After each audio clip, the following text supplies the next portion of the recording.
Welcome to Cybersecurity Sense, a weekly podcast providing updates and insight into the latest in cybersecurity. Brought to you by LBMC Information Security. Now, here's your host. Hi, I'm Bill Dean, shareholder here at LBMC Information Security. Thank you again for joining us, and we hope you enjoy this content as much as you've enjoyed the ones in the past. As previously, we are actually going to have some special guests on. Actually, for this episode, we have our shareholder in charge, Mark Burnett. He's going to be joining us, in addition to one of our very talented penetration testers, Daniel Nguyen, will also be joining us to give his perspective. Before we get into the substance of the topic, we're going to be talking about using Zoom securely. This is obviously a huge issue based on what many of us are going through during the whole quarantine. I want to thank both Mark and Daniel for taking some time to join us. Do both of you care to maybe take a minute or so to introduce yourselves? Mark, I'll start with you. Sure, Bill. Hey, how are you today? Great to be with you. Thank you so much for the opportunity. Looking forward to having this conversation. As you say, this is a very relevant topic for all of our listeners right now. And it's something that we at LBMC Information Security have been spending a lot of time on, both talking with our clients in the platform, but more importantly, really making sure that the platform provides appropriate security for folks going forward. So glad to be with you today. Thank you. Daniel? Hey, thanks for having me, Bill. So quick background on me. As Bill said, I'm a pen tester. I started pen testing roughly a year ago. I transitioned from the very relevant and related field of biology to pen testing, and I've been here ever since. Of course. We look for people that work in biology when we hire them, so we're glad that you're here. So with that, the two of you recently actually worked together to publish a blog post on using Zoom securely. With the current situation, as we mentioned, definitely going to be a big deal. Mark, you actually recently also published some guidance on preventing Zoom bombing.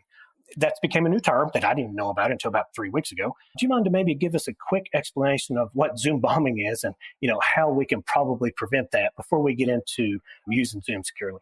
Yeah, absolutely, Bill. Thanks.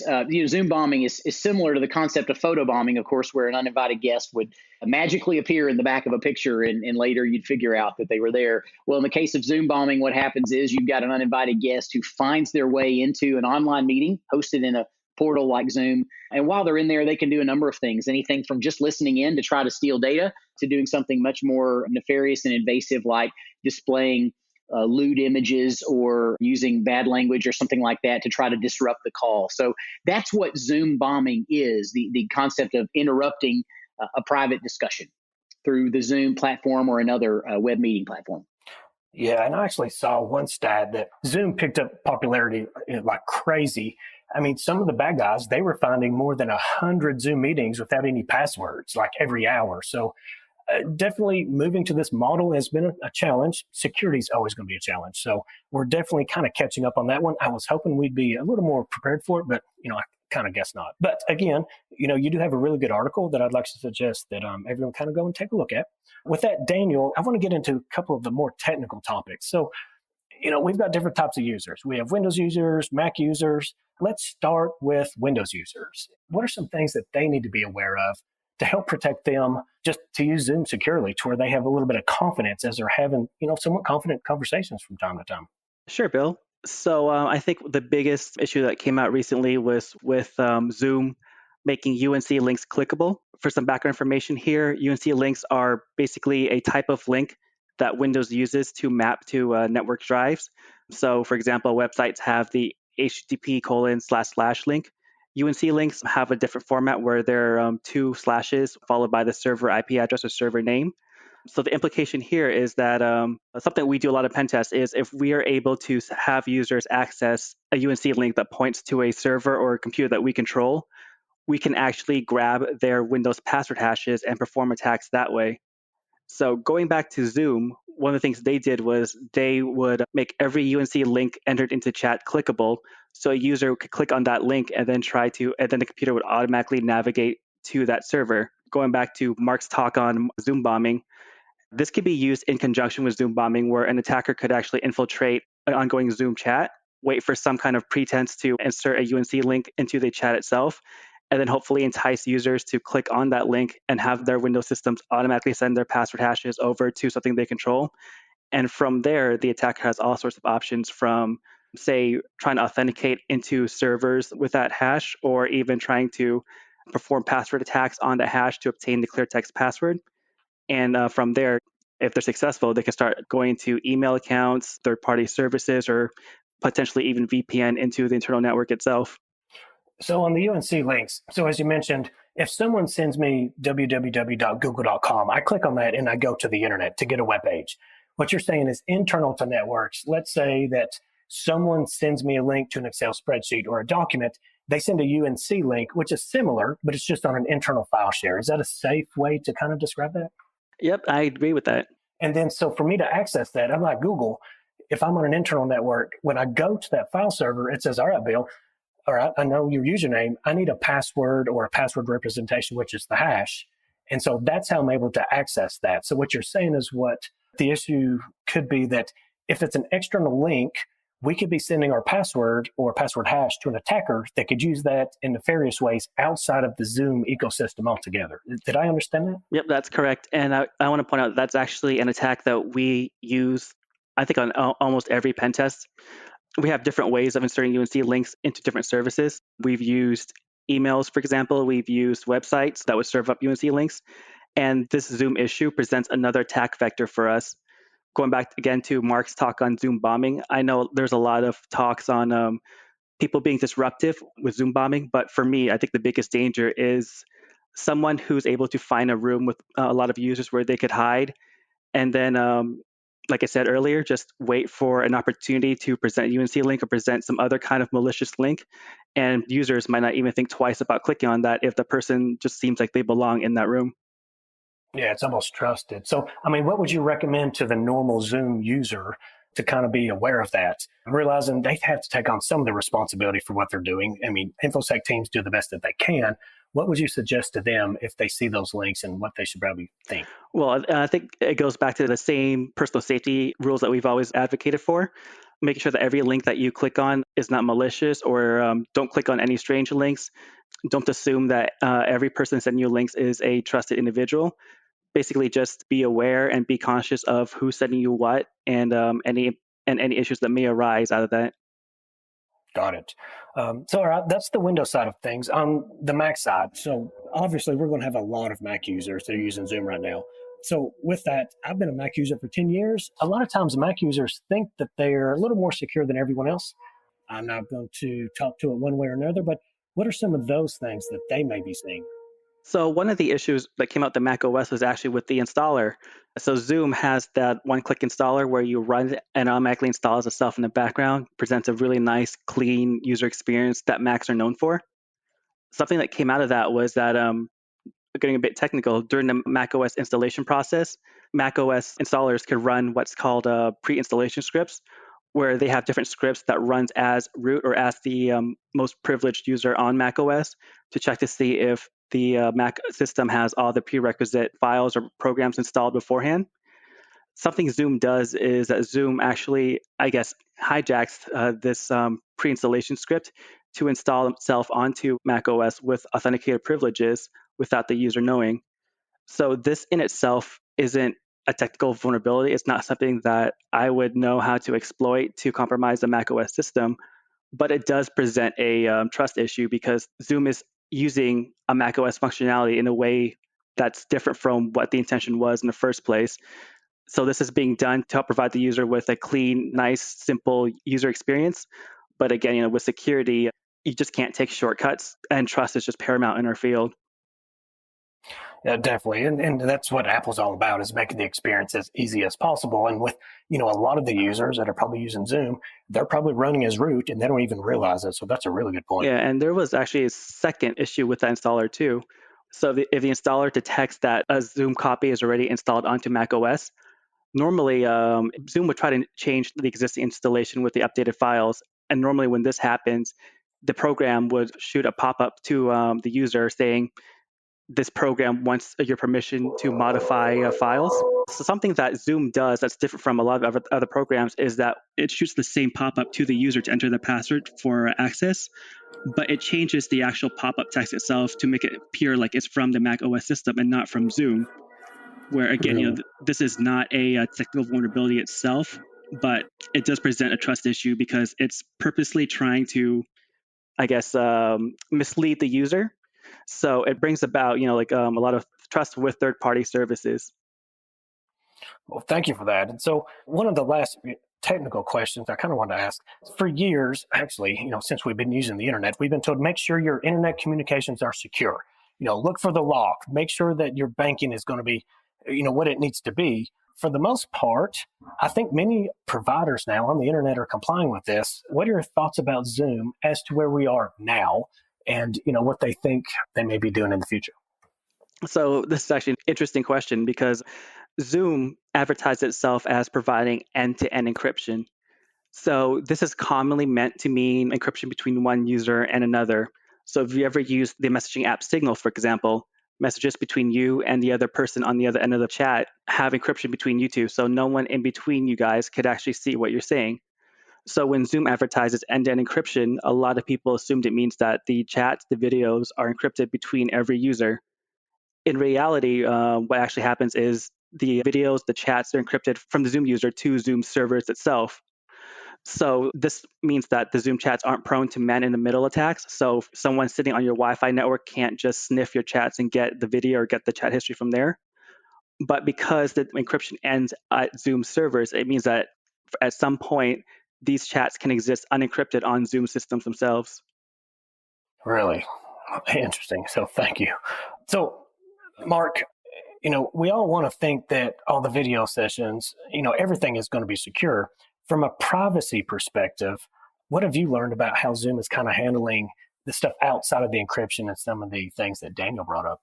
Sure. There's a couple of things that we learned, Bill, through our research that were concerning from a privacy perspective. Probably the most significant that I think will resonate with a lot of people is many will remember a couple of years ago when the Cambridge Analytica issue came up with Facebook, and there was a big uproar about the amount of data that was shared. And of course, that data was compromised, and it put a lot of our personal information that had been at Facebook at risk.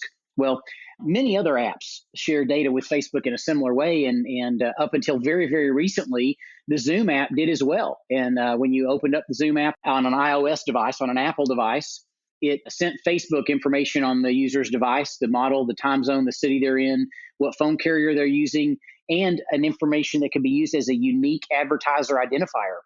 And this happened regardless of whether the user was actually a Facebook user or not. So that was definitely something that, I think from a privacy standpoint, people would raise an eyebrow at. Makes me think of, by the way, when it was brought to light, Zoom immediately disabled what they called their telemetry. So that was disabled in March of 2020 after the public criticism. But it makes me think of that episode. Our listeners that are friends of the old show Seinfeld will remember Jason Alexander's character, George Costanza, and there was a particular episode when he committed a pretty egregious offense at his workplace. And when they asked him about it, he said, "Was that wrong? Was that wrong? No one told me that was wrong." And it makes me think of the way Zoom kind of responded. "Oh, is it wrong to send data to Facebook? No one told us it was wrong." And I'm thinking, at this point, you almost have to be nuts not to recognize that people expect that you're not going to share their data these days. So that's one issue, Bill, that's pretty significant. The other one, to Daniel's point about some of the end-to-end encryption issues, is that there's a feature in Zoom, as there are in other meeting platforms, where you can actually exchange chat messages with other users who are in a Zoom meeting.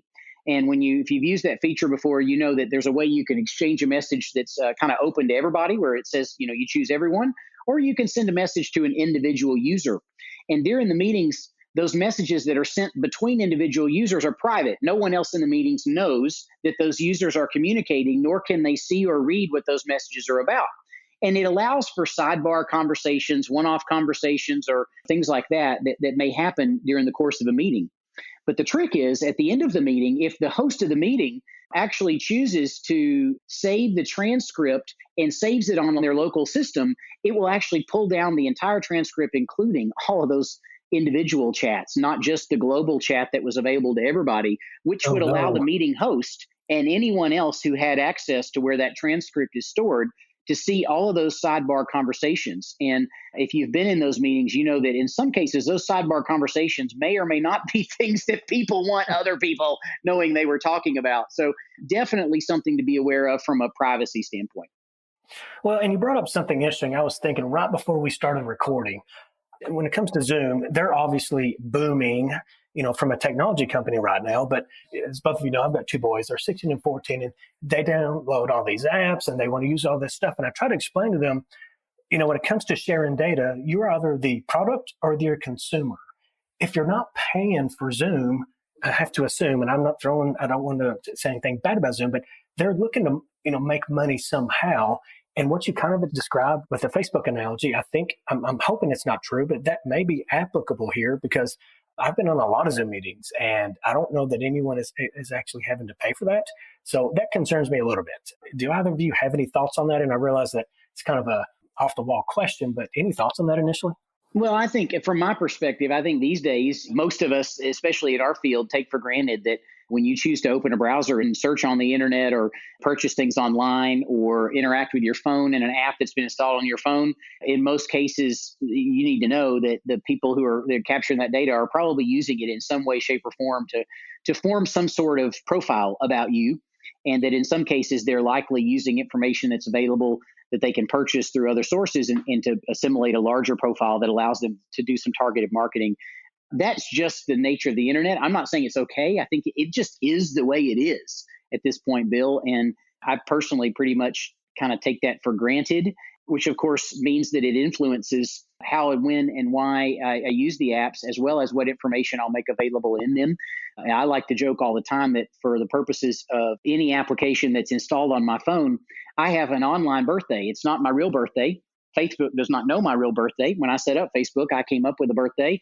And that's the same birthday that I use when I sign up for example, a restaurant club's frequent diner club or something like that. I'll use the online birthday. And so my family at my house, we get to celebrate my birthday twice. We celebrate it on my real birthday.